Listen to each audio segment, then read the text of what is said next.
నమస్తే, welcome to today news. నేను కల్పన.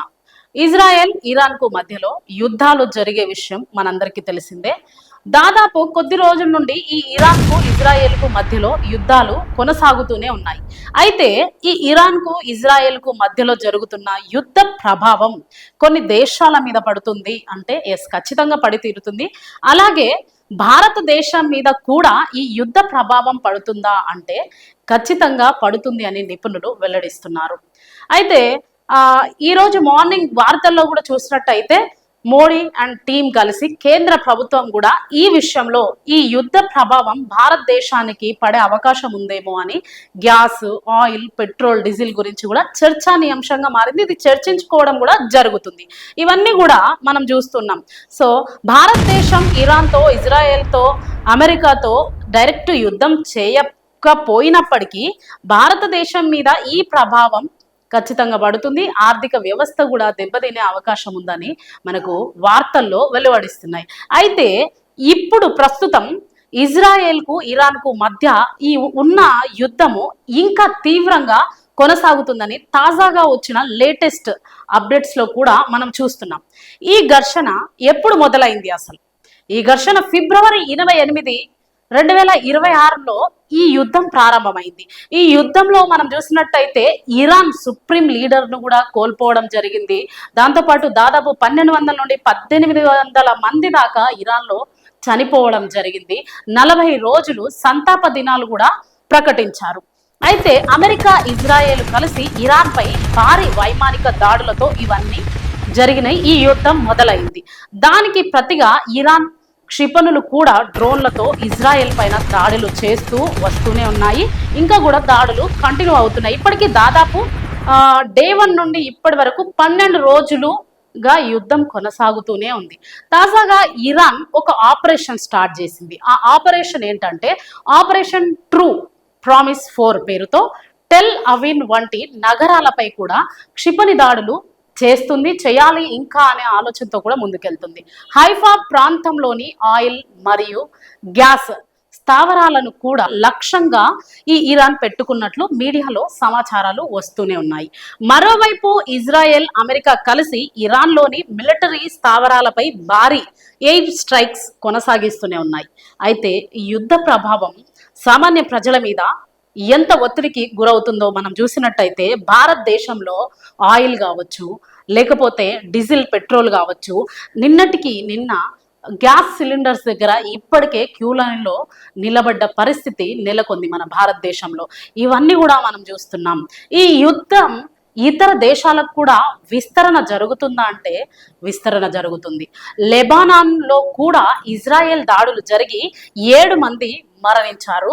Gulf ప్రాంతంలో క్షిపణులు, డ్రోన్లను కొన్ని దేశాలు అడ్డుకున్నాయి. ఈ యుద్ధం వలన మధ్య ప్రాచుర్యంలో విమాన ప్రయాణాలు కూడా ఆగిపోయాయి. చమురు సరఫరా కూడా ప్రభావితం అవుతుందని వెల్లడి.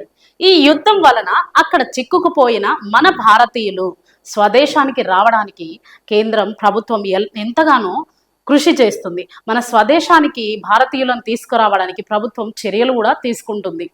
ఇజ్రాయెల్ ఇరాన్ యుద్ధం ఇంకా కొనసాగుతుందా అని ఈ ప్రశ్న చాలా మంది ఆలోచిస్తున్నారు. ఇజ్రాయెల్కు, ఇరాన్కు మధ్య ఇలాగే యుద్ధాలు జరిగితే ఇది ఇంకా ఎంత ప్రభావితం అవుతుందో అని భారతీయులు కావచ్చు, ఇతర దేశాల వాళ్ళు కావచ్చు ఆలోచనలు చేస్తూ ఉన్నారు. క్షిపణులు దాడి, ఎయిర్ స్ట్రైక్స్ ఇతర దేశాలకు విస్తరణ వలన పరిస్థితి చాలా ఉద్రిక్తంగా మారుతోంది. మరి ఈ యుద్ధం వలన భారతదేశం మీద ప్రభావం పడుతుందా, ఇతర దేశాల మీద ప్రభావం పడుతుందా అంటే ఖచ్చితంగా పడుతుందనే చెప్పుకోవాలి. ఇజ్రాయెల్ ఇరాన్ యుద్ధం భారతదేశంపై పరోక్షంగా ప్రభావం చూపుతుందని సింపుల్ గా చెప్పాలంటే భారతదేశంలో పెట్రోల్ ధరలు, గ్యాస్ ధరలు, ఆర్థిక వ్యవస్థపై ప్రభావం పడే అవకాశం కూడా ఉందని మన కేంద్ర ప్రభుత్వం కూడా ఆలోచిస్తుంది ఇప్పుడు. ఎందుకంటే అక్కడి నుండి ఎగుమతులు అయ్యేవి, ఇక్కడ నుండి ఎగుమతులు అయ్యేవి, ఇవన్నీ కూడా ఆగిపోవాల్సి వస్తుంది. ఈ యుద్ధాల ద్వారా పెట్రోల్ కావచ్చు, డీజిల్ కావచ్చు, భారత్కు అవసరమైన 80% కంటే ఎక్కువగా క్రూడ్ ఆయిల్ కావచ్చు విదేశాల నుండి ఇది దిగుమతి అవుతూ ఉంటది. సో ఈ యుద్ధం వల్ల ఇవన్నీ కూడా ఆగిపోయే అవకాశం వస్తే పెట్రోల్, డీజిల్, ఆయిల్ ధరలు పెరిగే అవకాశం ఉంటుంది. అలాగే గ్యాస్ కొరత కూడా యుద్ధం వల్ల వచ్చే అవకాశం ఉంటుంది. ఎందుకంటే గల్ఫ్ ప్రాంతం నుండి వచ్చే ఎల్పిజి అలాగే ఎల్ఎన్జి సరఫరా కూడా మనకు గల్ఫ్ దేశం నుండి ఎక్కువగా సరఫరా అవుతుంటది. కుకింగ్ గ్యాస్ కూడా. అందువలన ఒకవేళ ఈ యుద్ధం ఇలాగే కొనసాగింది అనుకోండి, సామాన్య ప్రజలు వంట నూనె కోసం అలాగే కుకింగ్ గ్యాస్ కోసం పెట్రోలు డీజిల్ ఈ ధరలు కూడా పెరిగి సామాన్య ప్రజల మీద చాలా ప్రభావం ఒత్తిడి పడే అవకాశం ఇక్కడ మనం చూస్తాం. సో ఇరాన్ ఇజ్రాయేల్కు జరిగే దాడి వలన ఆ యుద్ధాల వలన ఇంతమంది నష్టపోవాల్సి వస్తుంది. ఇన్ని దేశాలలో కూడా ధరలు పెరిగే అవకాశం ఉంటుంది. అలాగే మన భారతదేశం నుండి కూడా ఇక్కడ నుండి మనం ఏదైతే పండిస్తుంటామో దాదాపు బాసుమతి రైస్ అలాగే టీ పొడి ఇక్కడ నుండి అక్కడికి ఎగుమతి అవుతూ ఉంటుంది. కాబట్టి ఒకవేళ ఈ యుద్ధం ఇలాగే కొనసాగితే ఇక్కడ ఆర్థిక వ్యవస్థ మీద కూడా ఎలా అయితే ఒత్తిడి పడుతూ దెబ్బతింటుందో అక్కడ ఆర్థిక వ్యవస్థ కూడా దెబ్బతినే అవకాశాలు ఉన్నాయి అని చెప్పి ఆలోచిస్తున్నారు. కానీ మరి ఈ యుద్ధం ఇలాగే కొనసాగుతూ ఉంటుందా అనేది కూడా చర్చానీయాంశంగా మారింది. అట్లా చూసుకున్నట్టయితే మనం దాదాపు ఇప్పటికి 12 రోజులుగా యుద్ధం కొనసాగుతూనే ఉంది. ఇటు కొంతమంది చనిపోతున్నారు, అటు కొంతమంది చనిపోతున్నారు. దాదాపు ఇజ్రాయెల్లో చాలా శాతం ఆస్తి నష్టం జరిగింది. ఇరాన్లో కూడా జరిగిన అవకాశాలు ఉన్నాయి.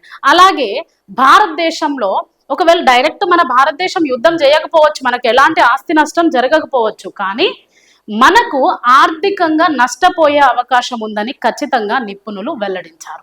మరి ఈ యుద్ధం ఇలాగే ఎక్కువ కాలం కొనసాగితే ఇప్పుడు 12 రోజులకే మనకు ఆర్థికంగా ఇంత నష్టం జరుగుతోంది అని ఆలోచిస్తే మరి ఈ యుద్ధం ఇలాగే కొనసాగితే ఎలా ఉంటుంది పరిస్థితులు అనేది ఆలోచిస్తే అది ఆలోచన కూడా అందడం లేదు. ఈ యుద్ధం ఇలాగే ఎక్కువ కాలం కొనసాగితే భారత ఆర్థిక అభివృద్ధి కొంచెం తగ్గే అవకాశం కూడా ఉంటుందని నిపుణులు చెప్తున్నారు. ఇజ్రాయెల్ ఇరాన్ యుద్ధం భారత్లో నేరుగా జరగకపోవచ్చు, కానీ ఆ ప్రభావం మాత్రం సామాన్య ప్రజల మీద పడుతుంది. పెట్రోల్ ధరలు, గ్యాస్ సరఫరా, ద్రవ్యోలభ్యం, వ్యాపారంపై ప్రభావం చూపే అవకాశం ఉంటుంది.